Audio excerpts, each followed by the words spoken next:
Bet Ukraine – преміум-спонсор національної збірної з футболу. Разом сильніші. Регулярна, методична, філігранна робота, яка стає щоденною вже фактично тенденцією і буденністю для наших повітряних сил Збройних сил України і має при цьому щоразу однаково фатальні наслідки для авіації ворожої російської, якій не місце в нашому небі, яка не має жодного права нести на наші голови керовані авіаційні бомби і обстріли.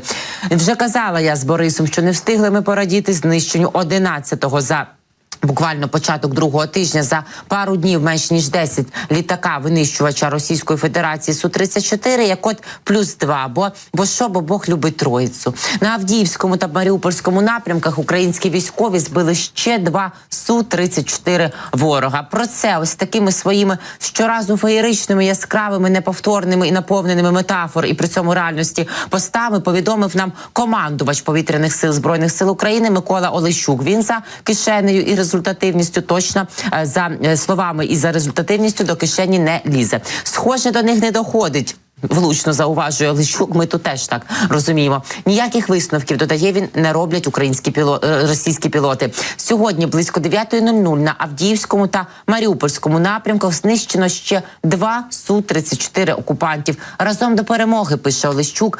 І додає, що далі буде тільки більше. Додаємо це і ми, і нагадуємо, що сьогодні о 8 ранку буквально Олещук не встиг навіть опублікувати ще свій черговий допис про те, що Сили оборони України збили з самого ранку російський винищувач Су-34 на східному напрямку.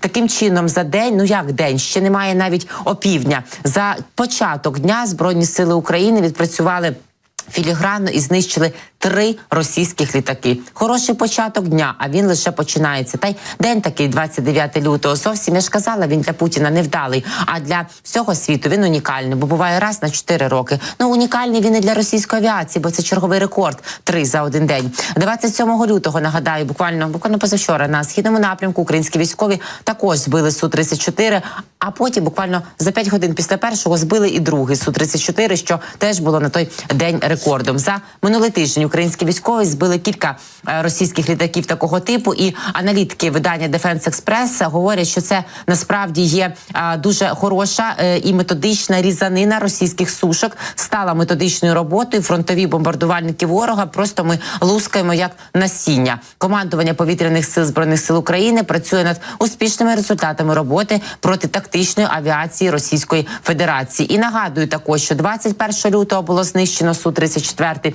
19 лютого Су-34, Су-35 відмінусовано, 18 лютого Су-34, 17 лютого було знищено 2 Су-34 і 1 Су-35. Сьогодні вже 3 Су-34, от треба ще 2 Су-35. Я думаю, що до кінця вечора це цілком в спроможностях наших повітряних сил. Загалом 9 фронтових бомбардувальників Су-34 та 2 багатофункціональні винищувачі Су-35.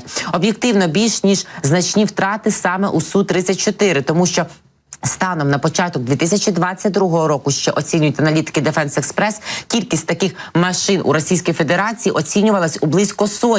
І з того часу їх вже збивали. І водночас, якщо так піде далі, то вони просто вже десятків їх не нарахуються. При цьому речниця Сил оборони Півдня Наталія Гуменюк, часта гостя наших ефірів, зауважує, що зараз на південному напрямку ворог зменшує використання тактичної авіації, тому що боїться, хоч збиття здебільшого відбувається на напрямку східному, як бачимо, але ось уже не тільки Авдіївський, Маріупольський. І Гуменюк зауважує, що російські війська фактично відмовляються застосовувати авіацію на південному напрямку після збиття ЗСУ їхніх літаків. Цитую Гуменюк: побачивши, що на східному напрямку зникають їхні літаки, ворог відмовився від ідеї застосування тактичної авіації на цьому напрямку. Навіть збір інформації ворог намагається проводити за допомогою безпілотників, віддаючи їм перевагу, тому що пам'ятають, що знищення А-50 воно так просто їм, яке відбулося 23 лютого, з Днем защитничка Отечества, ми їх привітали, воно, звісно, їх і осліпило, і А-50 в них взагалі за різними підрахунками залишилося 6 штук, дехто каже і про 4.